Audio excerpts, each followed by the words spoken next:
Shalom Paket.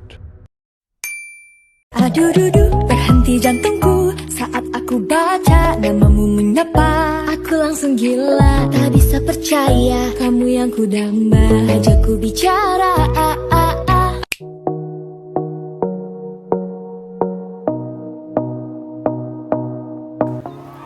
Halo teman-teman, kami dari kelompok 8 akan menjelaskan tentang Inti pemikiran tokoh ekonomi klasik. Mari Kita belajar. Bagaimana pemikiran ekonomi zaman klasik menurut Adam Smith? Pemikiran Adam Smith. Dalam masalah kebijakan fiskal, Adam Smith mendukung adanya anggaran berimbang dan menentang adanya utang publik yang besar. Dia mendukung privatisasi, penjualan tanah konglomerat sebagai cara untuk menaikkan pendapatan dan menciptakan kemakmuran. Selain pemikiran-pemikiran Adam Smith tentang pertumbuhan ekonomi, pemikiran Adam Smith lainnya yaitu tentang mikroekonomi, yang salah satunya adalah tentang teori nilai, yaitu teori mengenai biaya-biaya produksi. Pemikiran ekonomi menurut John Stuart Mill.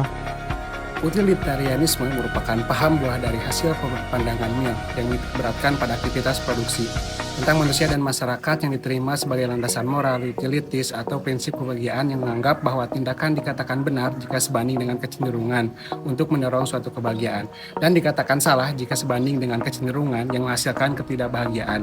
Universalisme etis merupakan konsep utilitarian yang mengedepankan kebahagiaan orang lain.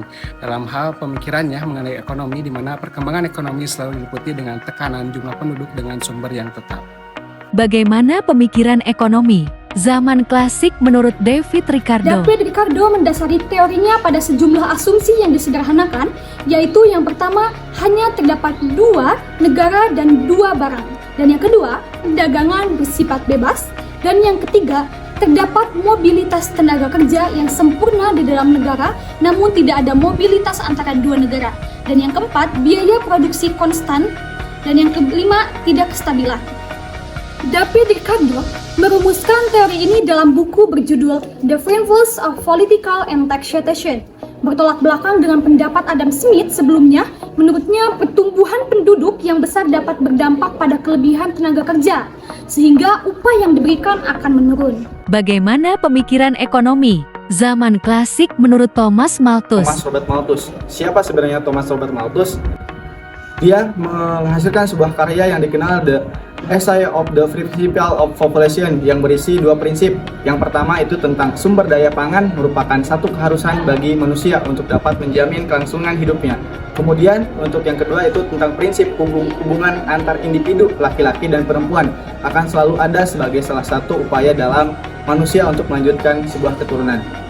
Bagaimana pemikiran ekonomi zaman klasik menurut Jean-Baptiste?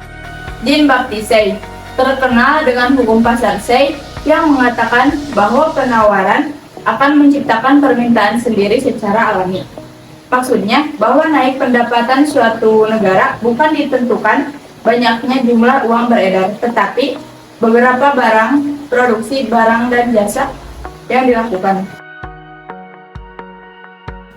Utilitarianisme merupakan paham buah dari hasil pandangan dari pemikiran Mill tentang manusia dan masyarakat yang diterima sebagai landasan moral, utilitis, atau prinsip kebahagiaan yang mengedepankan orang lain.